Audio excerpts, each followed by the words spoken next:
Oi, gente, bom dia, mulheres que inspiram, como que vocês estão? Espero que vocês estejam bem. Hoje eu tô aqui, né, para trazer para vocês o estudo, né, de Levíticos 27. Hoje nós estamos encerrando o estudo do livro de Levíticos e como eu fui edificada. Como eu fui impactada com esse estudo de Levíticos. E eu tenho certeza que cada uma de vocês também foi muito edificada. Então, hoje nós vamos encerrar esse livro, esse estudo, e eu tô muito feliz. Então, bora para a leitura do capítulo de hoje? Levíticos 27. Votos particulares e a avaliação deles. Disse mais o Senhor a Moisés: Fala aos filhos de Israel e dize-lhes: quando alguém fizer um voto com respeito a pessoas, estas serão do Senhor, segundo a sua avaliação. Se o objeto da tua avaliação for um homem, de idade de 20 anos até a casa dos 70, será a tua avaliação de 50 ciclos de prata, segundo o ciclo do santuário. Porém, se for mulher, a tua avaliação será de 30 ciclos. Se a idade for de 5 anos até 20, a tua avaliação do homem será de 20 ciclos e da mulher de 10 ciclos. Se a idade for de 1 mês até 5 anos de idade, a tua avaliação do homem será de 5 ciclos de prata. E a tua avaliação pela mulher será de 3 ciclos de prata. De 70 anos para cima, se for homem, a tua avaliação será de 15 ciclos. E se for mulher, de 10 ciclos. Mas, se for mais pobre do que a tua avaliação, então apresentar-se-á diante do sacerdote, para que este o avalie, segundo o que permitem as posses do que fez o voto, o avaliará o sacerdote. Se for animal dos que se oferecem ao Senhor, tudo quanto dele se der, ao Senhor será santo. Não o mudará, nem o trocará, bom por mal ou mal por bom. Porém, se de algum modo se trocar animal por animal, um e outro serão santos. Se for animal imundo, dos que não se pode oferecer ao Senhor, então apresentará o animal diante do sacerdote. O sacerdote o avaliará, seja bom ou mal, segundo a avaliação do sacerdote, assim será. Porém, se de algum modo o resgatar, então acrescentará a 5ª parte à sua avaliação. Quando alguém dedicar a sua casa para ser santa ao Senhor, o sacerdote o avaliará, seja boa ou seja má. Como o sacerdote a avaliar, assim será. Mas, se aquele que a dedicou quiser resgatar a casa, então acrescentará a 5ª parte do dinheiro à sua avaliação, e será sua. Voto de um campo e o resgate dele. Se alguém dedicar ao Senhor parte do campo da sua herança, então a tua avaliação será segundo a semente necessária para semear. Um gomer pleno de cevada será avaliado por 50 ciclos de prata. Se dedicar o seu campo desde o ano do jubileu, segundo a sua plena avaliação, ficará. Mas se dedicar o seu campo depois do ano do jubileu, então o sacerdote lhe contará o dinheiro segundo o ano restante até o ano do jubileu, e isso se abaterá a tua avaliação. Se aquele que dedicou o campo de algum modo o quiser resgatar, então acrescentará a quinta parte do dinheiro à tua avaliação e ficará sendo seu. Se não quiser resgatar o campo, ou se o vender a outro homem, nunca mais se resgatará. Porém, havendo o campo saído livre do ano do jubileu, será santo ao Senhor, como um campo consagrado. A posse dele será do sacerdote.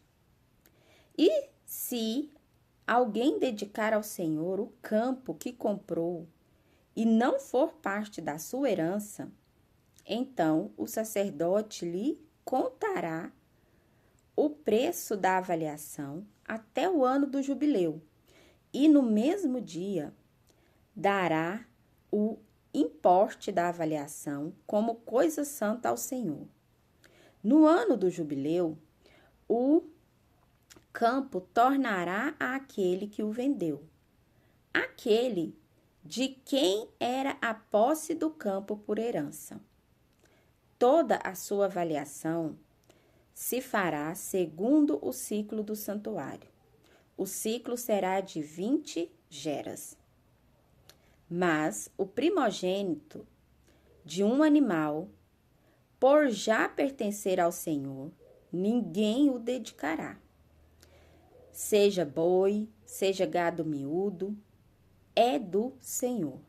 Mas, se for de um animal imundo, resgatar-se-á, segundo a sua avaliação, e sobre ele acrescentará a quinta parte.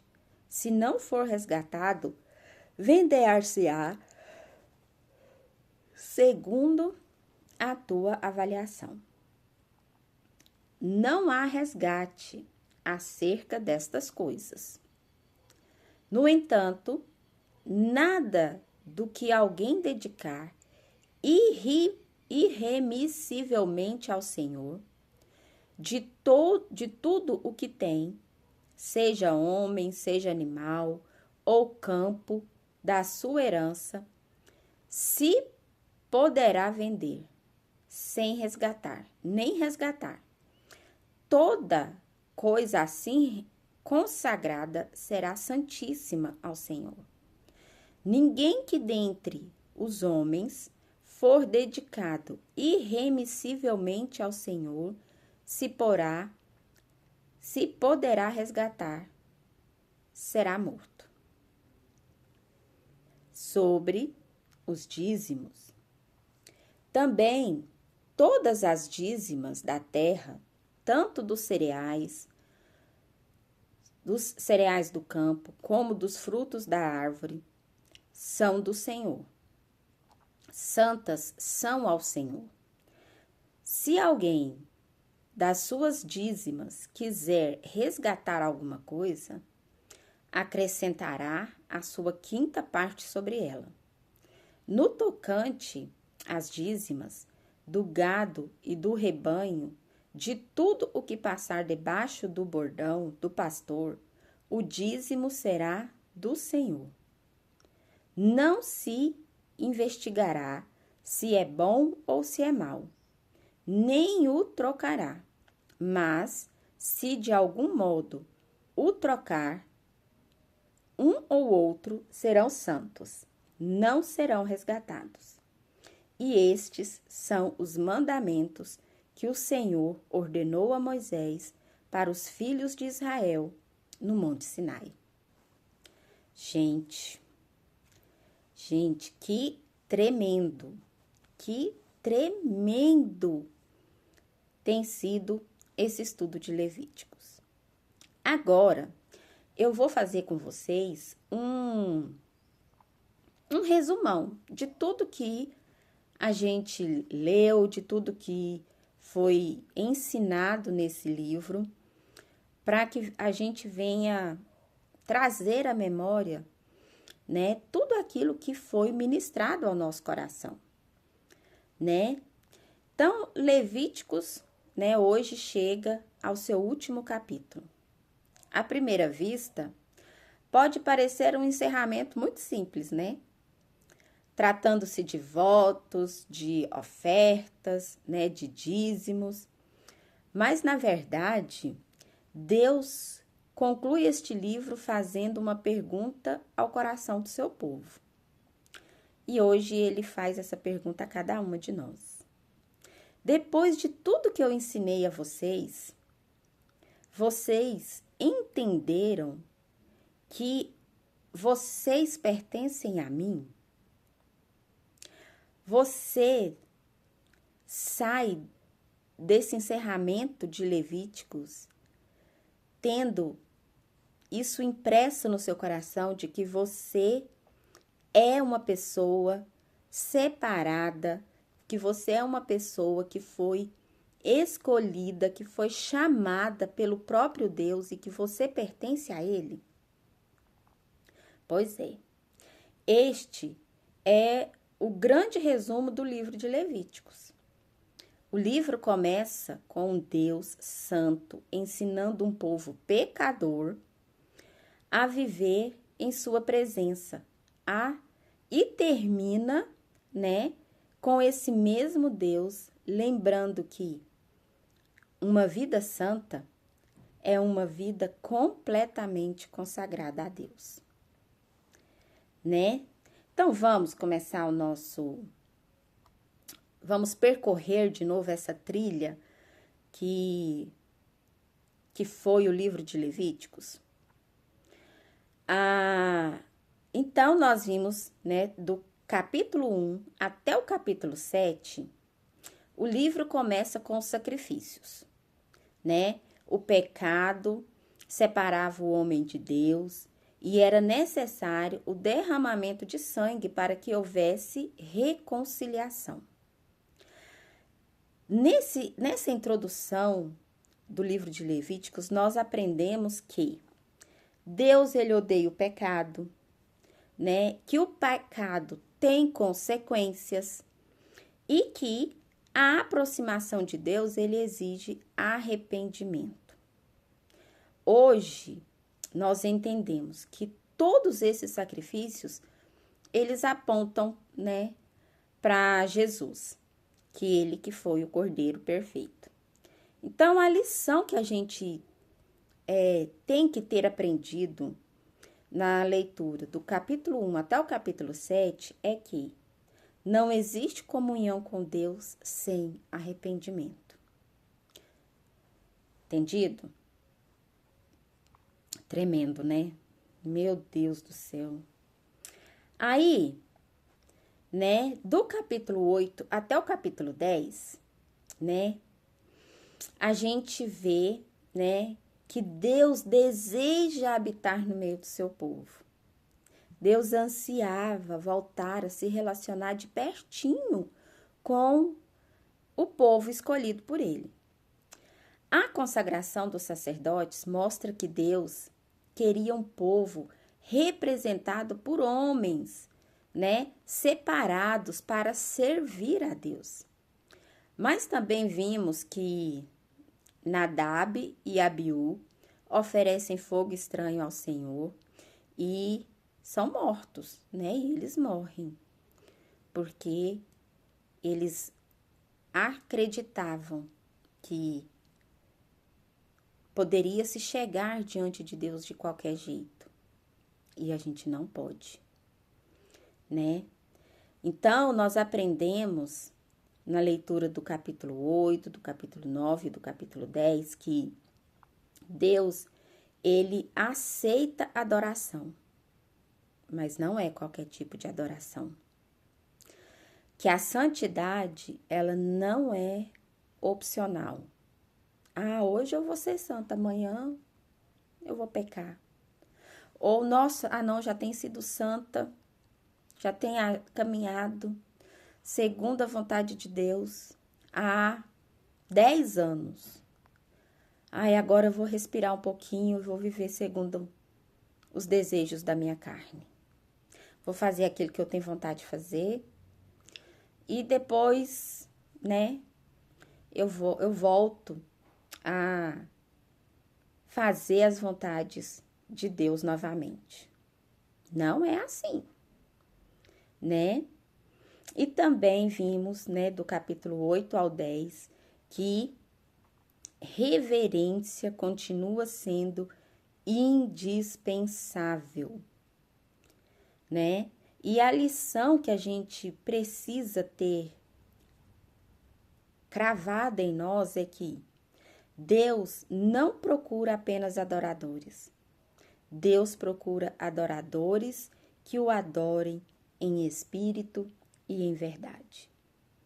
Deus procura adoradores de alma, de coração, de corpo, de mente, de comportamento. Deus procura pessoas que o adorem por inteiro. E depois, né, na terceira fase do livro, que vai do capítulo 11 até o capítulo 16, a gente vê que Deus se importa com toda a vida. Esses capítulos falam sobre pureza, sobre doenças, sobre limpeza, sobre impureza, né? E sobre o dia da expiação. Embora muitas dessas leis fossem específicas para o povo de Israel, elas relembram, né, e revelam um princípio que é eterno. Não mudou, porque a palavra de Deus, ela não muda, ela é eterna. E esse princípio eterno é qual? Que Deus deseja purificar não apenas as nossas atitudes, mas toda a nossa vida, né? Não existe áreas da nossa existência, seja ela física, mental, espiritual, comportamental, né, que esteja fora do cuidado de Deus. Deus, ele é um Deus que ele cuida e que ele se preocupa com a nossa paz, com a nossa saúde, em todas as áreas da nossa vida. Não existe uma área, seja ela sentimental, seja ela financeira, seja ela emocional, espiritual, seja ela qual for, sexual, seja ela qual for a área. Deus, ele se preocupa e ele tem um zelo especial por essa área da sua vida. Lembre-se disso. Ai, Nádia, mas eu não tenho coragem de falar ou de me chegar a Deus para falar sobre coisas muito íntimas de mim. Deixa eu te falar. Você tá com vergonha de chegar e relatar para quem te criou, para quem te desenhou, para quem tem o manual da sua existência, que tem algo disfuncional, que tem algo acontecendo e que você não dá conta de resolver? É a mesma coisa de você tá com a sua máquina de lavar estragada e você querer voltar a lavar roupa na mão, no rio, porque você não quer chamar um técnico para consertar sua máquina. Você não tem as habilidades necessárias. Da mesma forma, você não dá conta de organizar a sua vida. Quem tem a habilidade necessária para organizar a sua vida é só Deus. Porque ele tem o manual da sua construção. Tá bom? Aí a gente chega, né, na quarta parte desse estudo, aonde, né, o Senhor nos chama à santidade.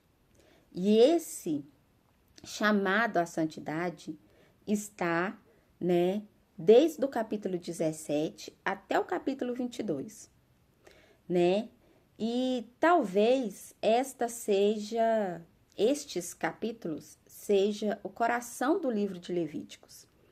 Porque diversas vezes a gente vê, né, Deus declarar: sede santos, porque eu sou santo. Sede santos, porque eu sou santo. Sede santos, porque você é uma extensão de mim. Então, você tem que se comportar da mesma forma que o seu dono se comporta. Afinal de contas, não é isso que a gente cobra? Principalmente dos nossos filhos. Olha, não faz desse jeito, porque não é assim que eu te ensinei.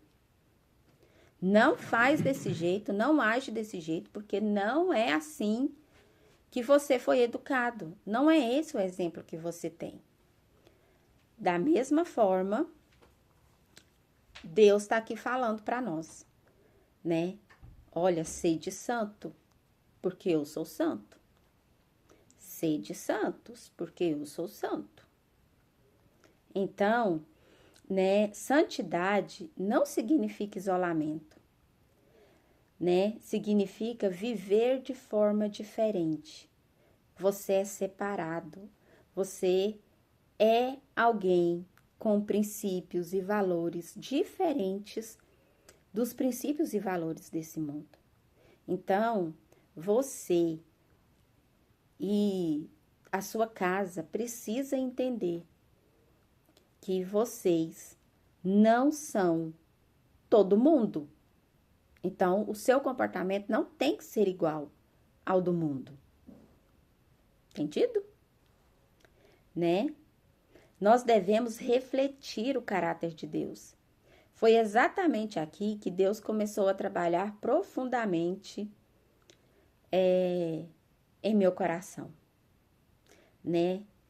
E foi nesse processo, nessas etapas, que eu pude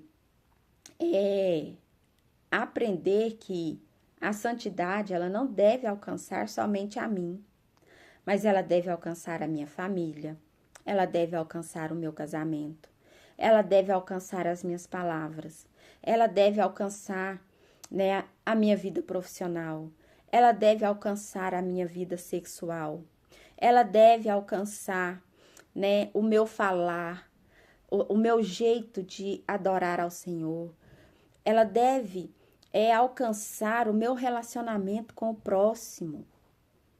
Porque senão tá errado. Porque senão eu vou continuar entristecendo o coração de Deus e eu vou continuar me afastando da presença do Senhor. E não é isso que eu quero. Misericórdia, né? A santidade, ela não é uma aparência exterior. Ela não é isso. Santidade é um estilo de vida, é uma transformação que vem de dentro para fora. Então, é isso que nós devemos exalar e que as pessoas têm que ver em nós, até quando a gente está de boca fechada.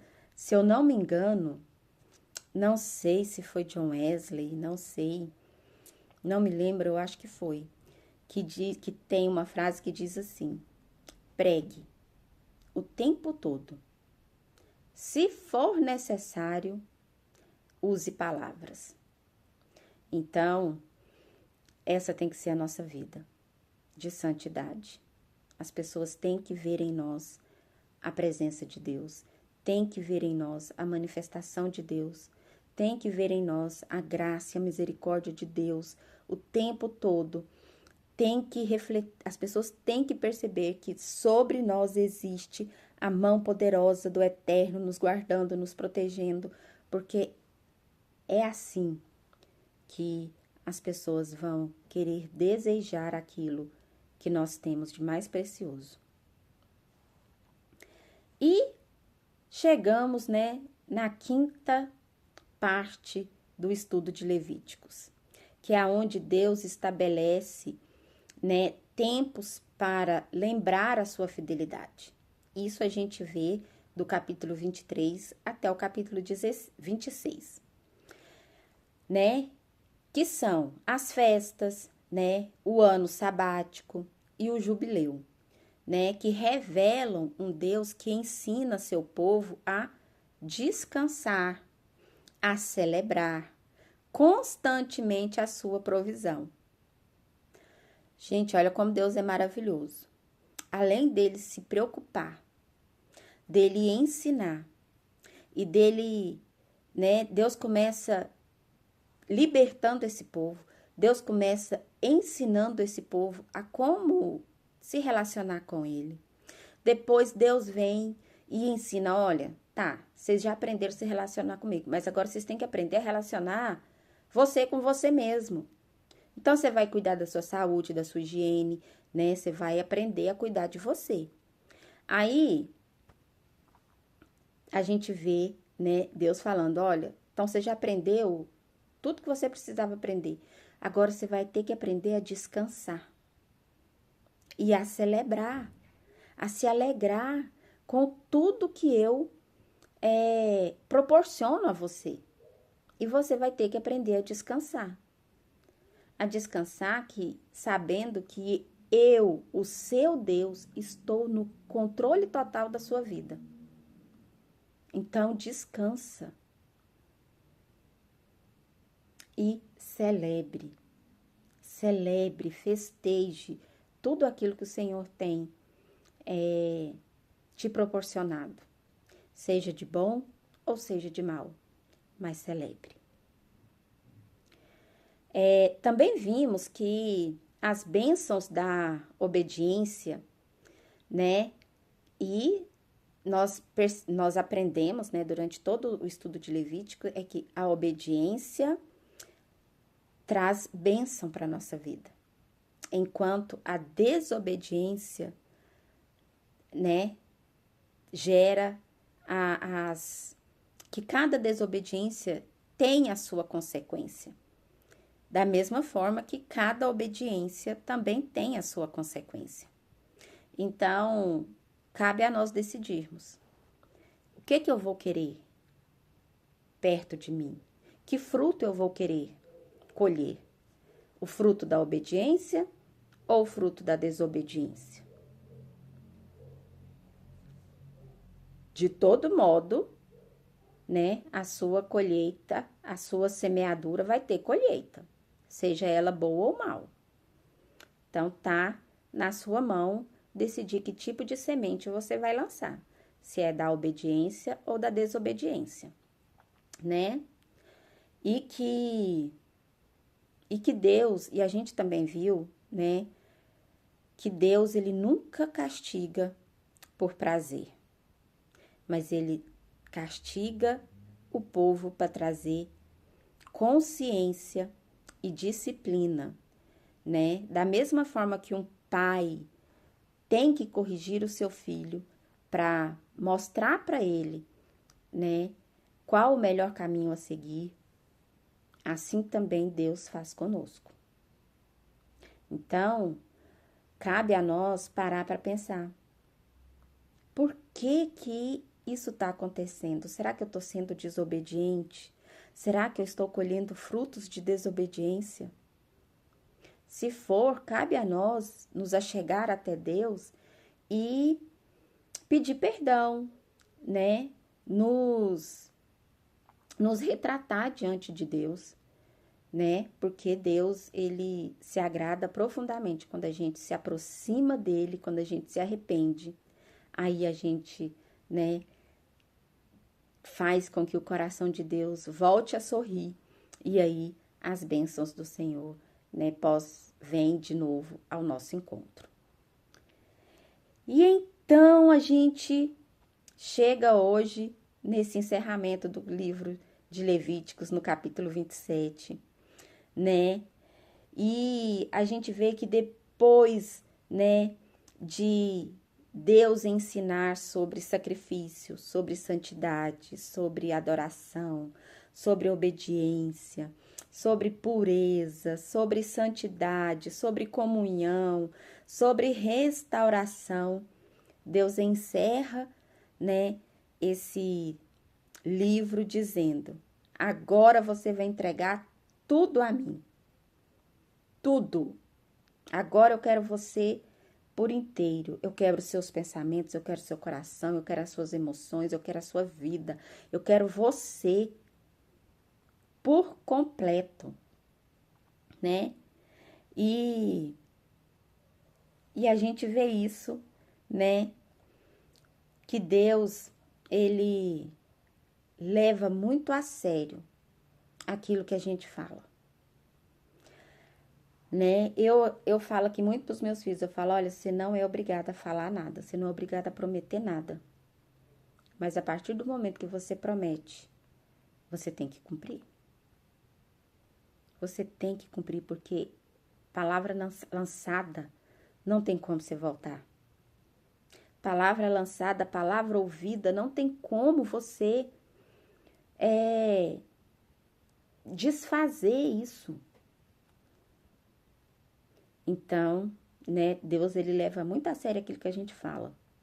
Isso a gente vê, né, no capítulo 27, do versículo 1 a 8, né, quando Deus está falando ali dos votos, né, e os votos, gente, voto é coisa voluntária, ninguém te obriga a fazer um voto. Deus não exige que você faça voto. Mas se você sentiu no seu coração de fazer um voto, aí, minha querida, você tem que se colocar na posição e você vai ter que cumprir aquele voto. Ah, mas eu fiz um voto de que, se meu filho sarasse de uma tal enfermidade, então meu filho ia,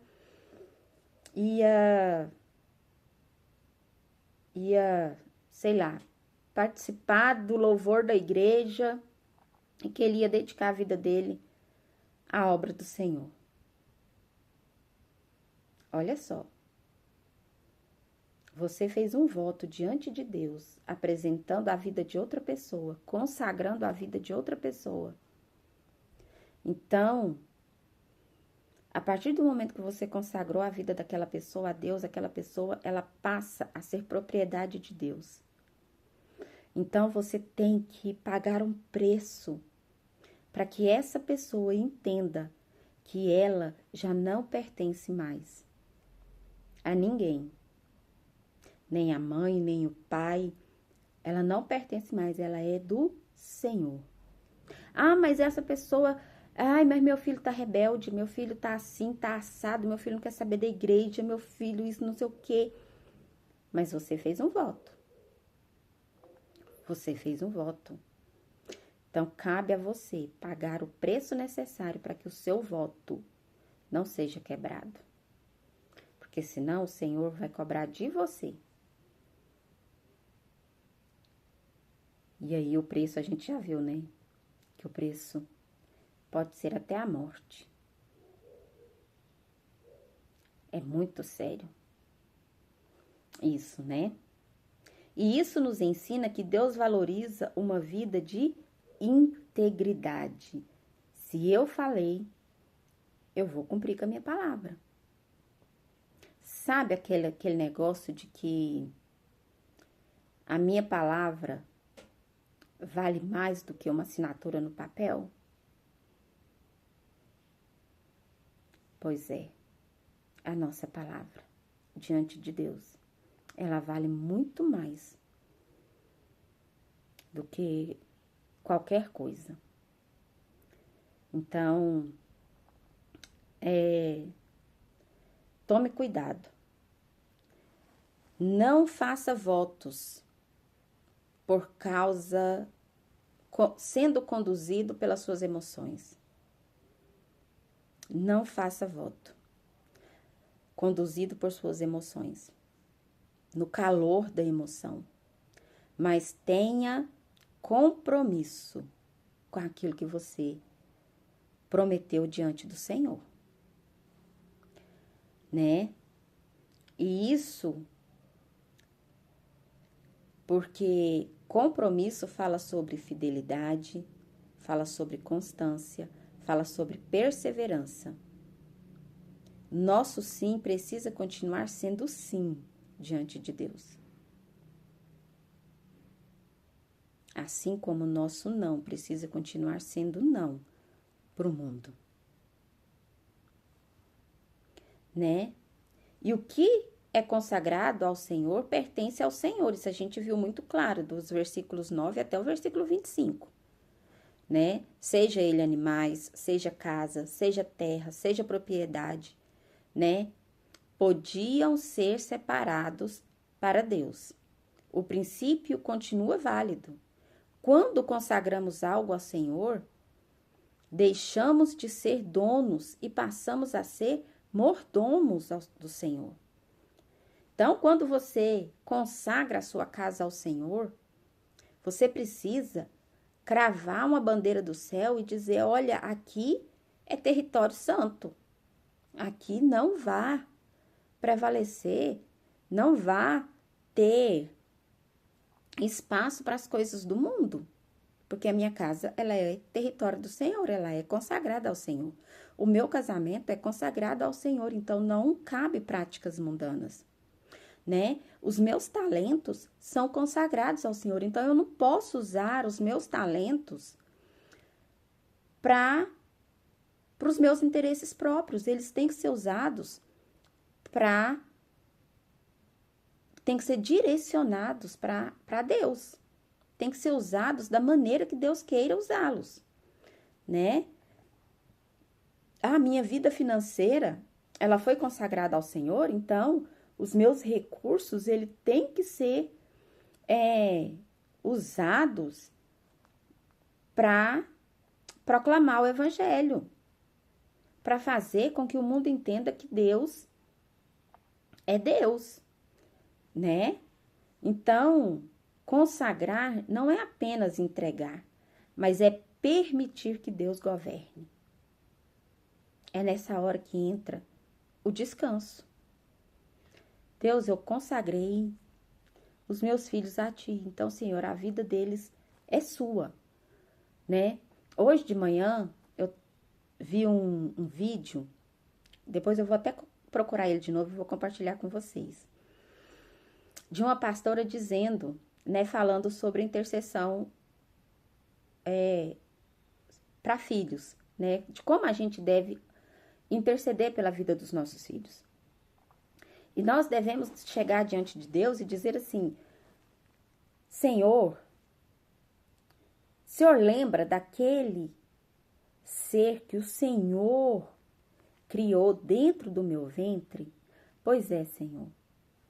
Hoje, esse ser, essa pessoa que o Senhor concedeu aos meus cuidados, Senhor, ela está se comportando assim, assado, Senhor, e eu não estou sabendo lidar com isso.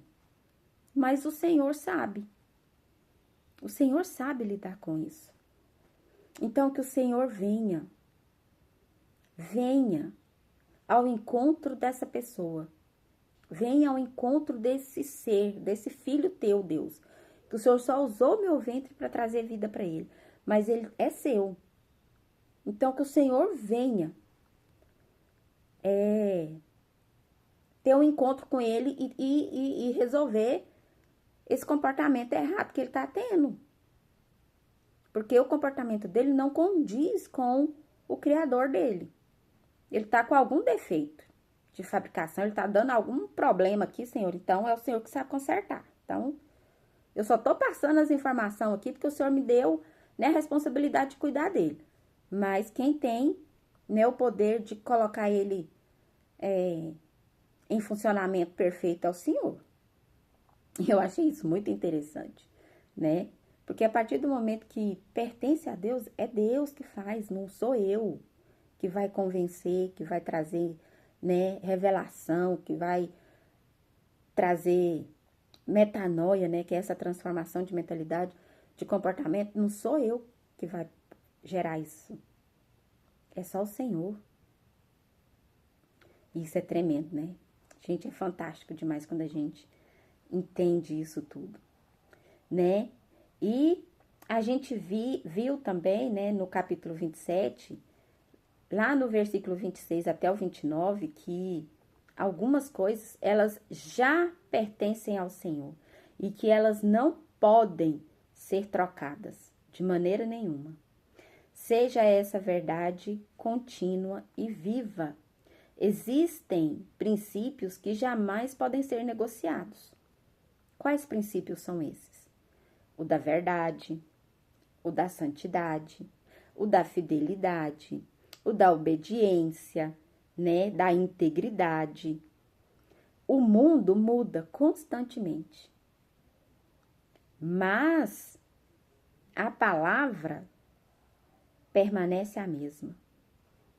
Permanece a mesma. Oi, amor. Deus te abençoe. Você tem um disco do meu padrinho? Na bolsa. Então, é desse jeito, minha filha. A palavra de Deus não muda. E o que Deus estava ensinando para esse povo aqui, vale até hoje para cada uma de nós. Vale até hoje, porque Deus estava ensinando esse povo pecador a se relacionar com Ele. Então, você é pecadora? Então, você tem que relacionar com Deus da mesma forma que Deus estava ensinando esse povo aqui. Tchau, meu filho. Bom trabalho. E é assim. Ah, Nádia, mas isso aqui era lá no Antigo Testamento. Era lá no Antigo Testamento. Mas o povo deixou de ser pecador? Você deixou de ser pecadora? Você não peca, não? Pois é, porque se você é pecador, se você é pecadora, você tem que se relacionar com Deus dessa forma aqui, ó, com santidade, com obediência, de forma íntegra. Você tem que saber que cada parte da sua vida pertence ao Senhor. E se você se comportar de forma errada em qualquer área da sua vida, você vai ter que prestar conta a Deus. Que Deus leva a sério tudo que você fala.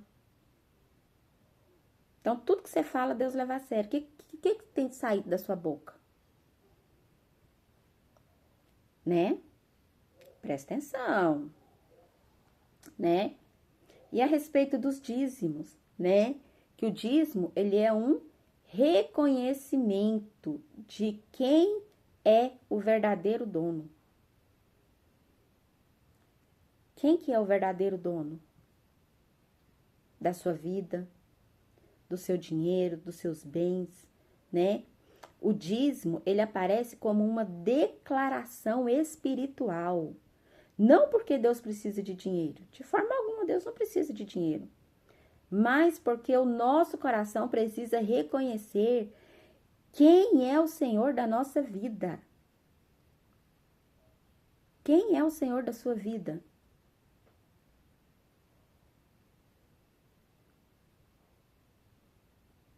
É isso. É sobre isso. Né?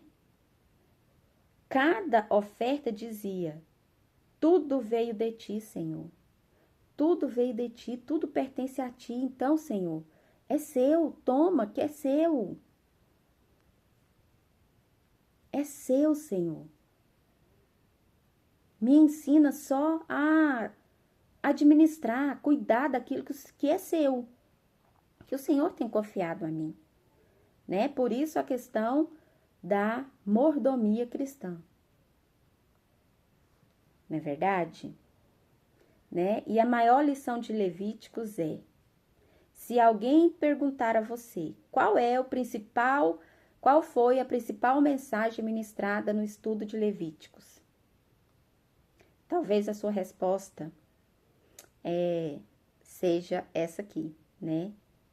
Que Deus deseja um povo santo para viver em sua presença. Deus deseja um povo santo. Não um povo perfeito, não um povo, né? Não um povo perfeito. Deus te abençoe, meu amor. Mas não desculpa, me perdi aqui.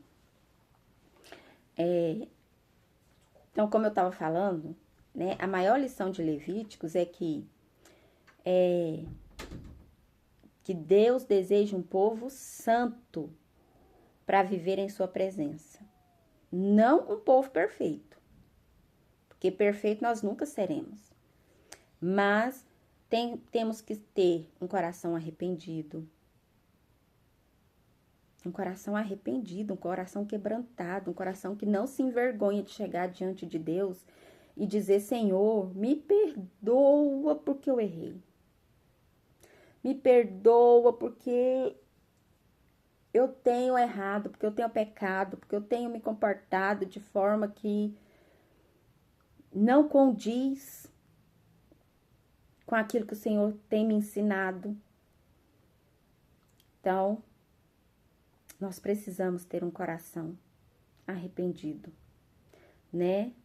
Deus, ele não quer um povo religioso. Ah, mas eu preciso ir no templo? Nossa, eu preciso orar. Eu preciso orar 5 horas por dia. Eu preciso ir no templo e eu só posso orar se for de joelho, se for de madrugada e não sei o quê. Deus não quer um povo religioso. Deus quer um povo separado. Um povo que entende que a manifestação do Senhor tem que ser algo contínuo. Contínuo na nossa vida. Da hora que a gente acorda, da hora que a gente vai dormir, da hora que a gente abre o olho, é quando a gente tá cozinhando, é quando a gente tá na academia, é quando a gente tá conversando, é quando a gente tá trabalhando, é quando a gente tá cuidando da nossa casa. É o tempo todo. Nós devemos ser separados e ter uma conduta de povo separado, né? Deus, ele não quer um povo que apenas vai à igreja. Gente, quantas vezes a gente disse aqui, né, que a igreja hoje tá cheia de gente que só vai à igreja, mas que não tem relacionamento com o Senhor, não conhece a Deus, não tem experiência com o Senhor. Vai à igreja porque acha que só o fato de ir à igreja já garante a salvação, já garante, né, alguma coisa.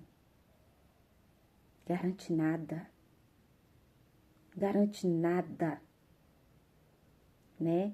Mas Deus quer um povo cuja vida inteira se tornou um altar do Senhor. Inteira. Inteira. É quando você está cozinhando, é quando você está lavando sua roupa, quando você está lavando seu banheiro, quando você está cuidando do jardim da sua casa, quando você está dirigindo, quando você está na igreja, mas quando você também está fora dela. Entendeu? Né? Então, a conclusão que a gente tira, que eu tiro e que eu tô aqui compartilhando com vocês, desse estudo de Levíticos, é que Levíticos começa, né, com um altar e termina com um coração. Começou mostrando, né, que o pecado separa o homem da presença de Deus, mas termina mostrando que a consagração aproxima o homem da presença de Deus, né? E começou ensinando como entrar na presença de Deus. E nos ensina e termina, né, nos convidando a permanecer nela. Nos mostrando que é possível permanecer na presença de Deus, né? E que ao encerrar esse livro, né, a maior marca que esteja cravada no meu coração e no seu coração seja que mais do que um desejo contínuo, profundo de viver em santidade, de amar a Deus acima de todas as coisas, né? De refletir o caráter de Deus todos os dias, que mais do que isso tudo, o que a gente termine, né, esse estudo de Levíticos sabendo que, por mais que eu deseje isso, mas se eu venha cometer alguma falha no meio disso, que é só eu me arrepender, é só eu pedir perdão para Deus, é só eu me achegar diante de Deus novamente com sinceridade, que Ele está ali, pronto para me perdoar e para me trazer de novo para perto dele. E que esse venha a ser o maior desejo do meu coração. Permanecer na presença de Deus. Permanecer na presença de Deus. Que isso venha a queimar em mim. Mais do que qualquer outra coisa. E porque se eu permanecer na presença de Deus, eu vou conseguir viver em santidade. Eu vou conseguir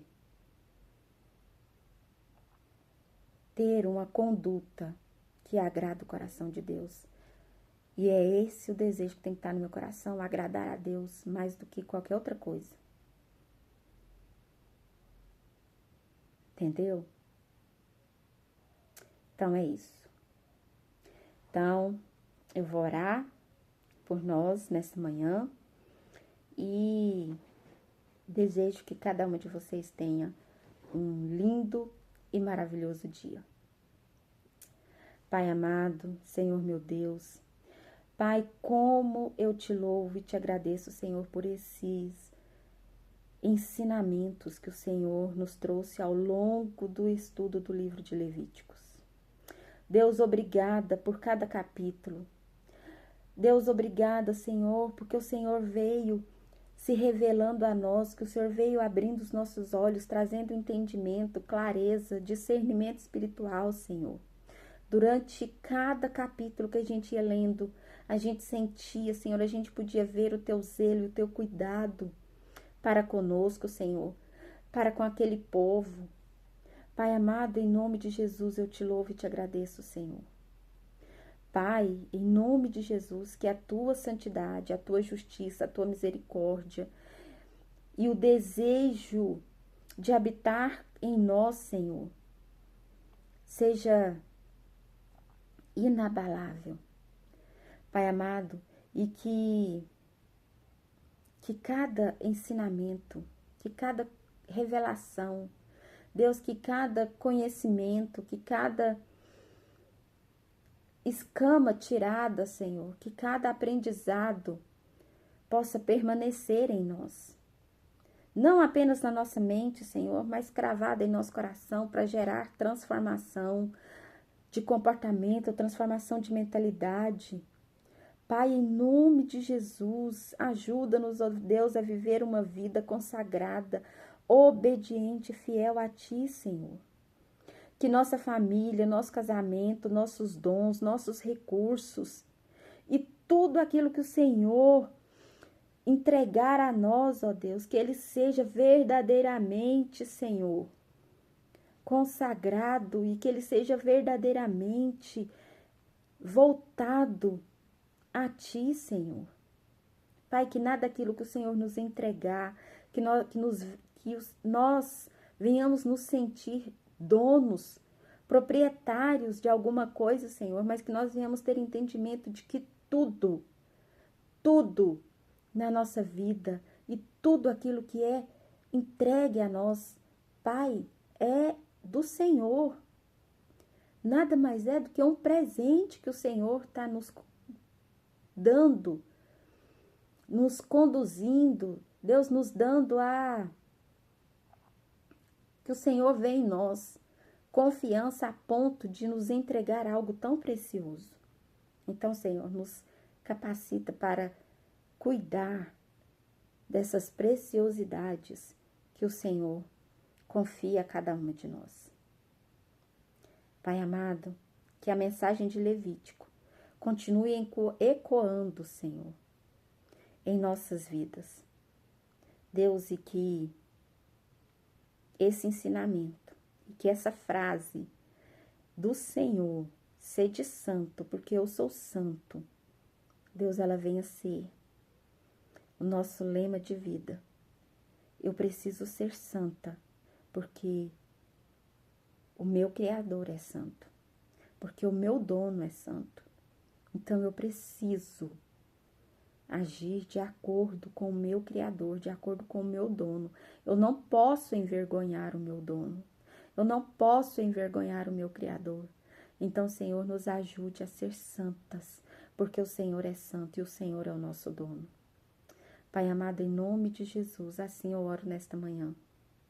Que a nossa vida seja, Senhor, para exaltar o Teu nome. Em nome de Jesus. Amém. Amém? Beijo, fiquem com Deus e até amanhã.